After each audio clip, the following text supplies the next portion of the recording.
All right, welcome to our next video in our series in programming in Java. Today we're going to talk about advanced nested for loops. So we should have at this point seen what a for loop is, seen its components. We should have seen the video on how to put one for loop inside of the other, how to use a variable table to track the various variables, the indices for each of our for loops. But the question we want to ask today is, what if we want to use nested for loops to create some kind of an interesting output, but we don't want that output to look quite so regular. We want the shape to do something kind of interesting. Meaning that, we had gone through the trouble of making a box of stars, right? We had a 5x5 box of stars. And I think that's certainly interesting. But it's a little bit bland. What if we want to do something a little more interesting, like a triangle? So we want 1 stars, then 2 stars, then 3 stars, then 4 stars, and 5 stars. How could we accomplish this? So you can use nested for loops, but the thing that you have to recognize is the number of times the loop runs on each line is going to be different. What I mean by that is on line 1, I need to just produce 1 star. On line 2, I need to produce 2 stars. On line 3, I need to produce 3 stars, so on and so forth. This means that my inner for loop is going to have to run a different number of times depending on what line it is. So let's look at some examples for how to set this up. If I say int I equals 0, I is less than, I'm going to pause here. If the shape I want is 5 lines big, then my outer loop, which we remember controls the rows, I should say controls the number of rows.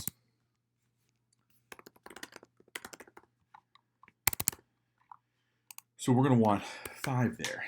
Then we say I++. And so that's going to give us 5 rows. Now we recall that the outer loop, what happens at the top of the outer loop, this is the start of each row. And the bottom is the end of each row. Okay. Well, now we want to print some stars on each row. So I'm going to say for int j, remember we have to use a different index, j equals 0, j less than, and then here's the problem. I can't just have this be a fixed number. Let's say I did 5. Let's carry this example through first. If I did 5, system.out.print print, because we want them on the same row, make me a star. And then when you're done making stars, let's make a new line. So you go down to the new line. Well, I can do this. I can run this code, but we're going to get that 5x5 box that we were talking about earlier. So what do we do instead? Well, it seems to me that my inner loop should care what the index is of the outer loop. And that means that when I is 0, I need 1 star. When I is 1, I need 2 stars. When I is 2, I need 3 stars. So the big thing, if you're going to get what's either called a growing or a shrinking output, meaning that the symbols increase or decrease, then you have to make your inner loop care about the index of the outer loop. It's the big takeaway from this video. So let me show, I'm just going to show something that's kind of crazy. I'm going to say j less than I. And let's see what this does. We're going to compile this. We're going to run this. And we get pretty close to the output we want. Pretty close, but not quite. And the reason is we're missing 1 on each row. And the reason that is going to be explained a little bit easier with a memory table or a variable table. So let me make a variable table here. And it's going to have I and it's going to have j. And I think actually just to, I guess, I'll keep I as 5. It's going to be kind of a big variable table. So I'll do this quick. If you haven't seen the variable table shown before, you should go watch the previous video. So I is 0. Then we initialize j. J becomes 0. J becomes tested and fails because 0 is not less than 0. And so that's why we don't get any stars on this first row. Then we go update I, which becomes 1. Then we restart J. J goes back to 0. J is tested and succeeds. And so we get 1 star here. Okay. Then we update J and it fails. So then I gets updated to 2 and J goes 0, 1, 2. And you can see now as I gets bigger every time we come through the outer loop, it gives a little bit more room for J to run. J only could have 0 the first time through. Then it had 0 and 1. Now it's got 0, 1, and 2. And we see that on 0 we got a star. On 0 and 1 right here we got a star. And you can probably imagine what the rest of the pattern is going to look like. We update I to 3. 0, 1, 2, 3. That gives me 3 stars right here. We update I to 4. That's going to give me 0, 1, 2, 3, 4. And we update I to 5. That gives me, and then 5 fails. 5 fails. So we got 1, then 1, 2, then 1, 2, 3, then 1, 2, 3, 4 stars. So if I want to complete this pattern, I really need to say instead of 0 failing when I is 0, I need it to succeed. So there's an easy way to accomplish this task. We can either say J is less than or equal to I. And if I compile this and run, these should all be comments. That's why it's mad. I can compile this. I can run this. And it'll give me that shape. If that makes sense to you, great. I know that some folks, the less than or equal to or greater than equal to is a little bit confusing. So something else you could do is you could say, you know what, +1. And this notion of saying +1 or +2 or +3 just means I need the inner loop to run 1 more time every time it works. So I can compile that, I can run that, and you will see, boop, we got the same input again. So that's an example of a growing input. So if you want a growing input, then you should probably have your inner loop start at 0 and move toward outer index. What do I mean by that? I mean we started at 0 and then we said I less than J. A shrinking input is going to look a little bit different. So I need to have a lot and then less and then less and then less, which means if we consider the amount of output you get from a for loop is really about the amount of distance you put between your initialization and your test, then I need a lot of distance to start and I need that distance to shrink over time. Compare this to what we did with a growing output. We said, hey, J, I want you to chase I. And even though I is pretty small at first, I will get bigger and bigger as the outer loop runs. And that means that we will get more and more stars as the number of lines go on. So the strategy you're going to use with a shrinking output is the outer loop still stays the same. It's the nice thing, it gets to stay constant. But we're going to change which part of our code cares about the outer index. I'm going to recommend that we set J to I. Set J to I. And then we say I less than 5. Now think about what this does. This says, look, I is going to start out at 0. 0 to 5 means there's going to be a lot of outputs. But every time I increases, then the inner loop's going to start in a higher and higher location. Right? It's going to start further and further up that number line. And the bigger I gets, the less room there is between the initialization and the test for the inner loop. So what that does is it creates... Oh, wait, did I just make an infinite loop? I think I might have. What did I do? What did I do? If ever you make an infinite loop, you can hit the little reset right there. All right, I 0, J is less than 5, J is I. Oh, yeah, super common mistake. It's easy to make this one. Make sure all of your variables line up. This should care about J's. This should care about I's. Obviously, if you have a shrinking or growing output, you want to have I referenced somewhere in here, but I made a mistake by making this. This was I, which means the test never gets passed. That's why it went on forever and ever. So we compile that, we run that again, see what kind of an output we get. And here we get a nice shrinking output.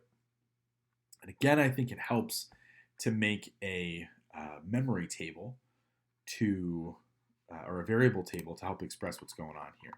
So I'm going to go ahead and scrap this version that we had earlier.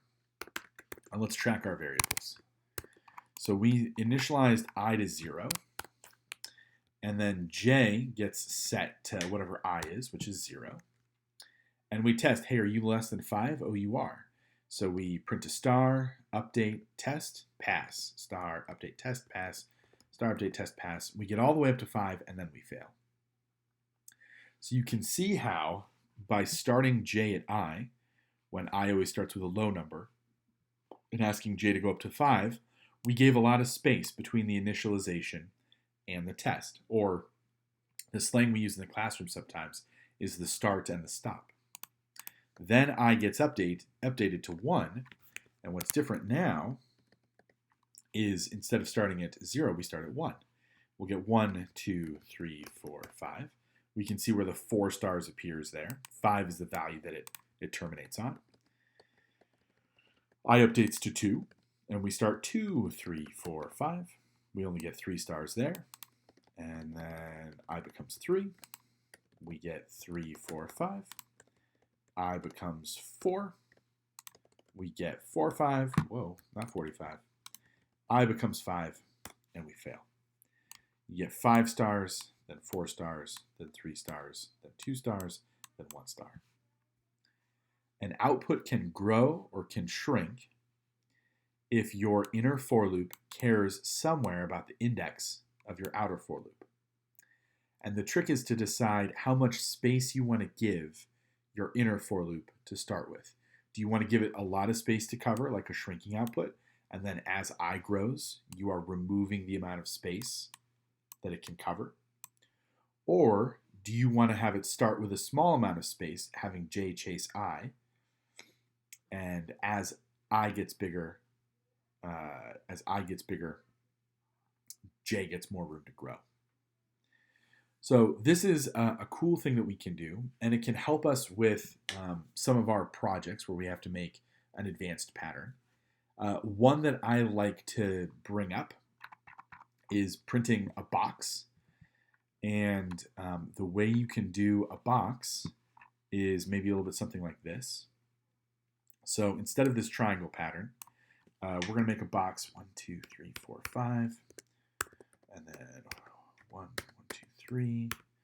We're going to have 3 of these, and then we're going to have one more like this. So say you wanted a method, I don't know, you wanted a program that's job is to print the box, and that the size of this box is 5. And we know it's 5 because there's 5 stars on each side. It's kind of a 5 by 5 box. But unlike previous examples, it's got this space in the middle, right? And the amount of space we need in the middle is going to change. So unfortunately, we can't just use nested for loops that neither grow nor shrink, because if I were to do, say, a size 3 box, size 3 box would only have 3 stars, and then it would look like this. So the size of this shape is going to control the amount of space there is, the number of stars there are. So we got to ask ourselves, how are we going to print this box? So I'm going to go ahead and delete some of this stuff. We'll get started. And I'm going to take us all the way back to just an outer loop. Now, because I'm going to be referring to a size variable, I want us to go ahead and practice using a class constant. Remember, a class constant is an unchangeable global variable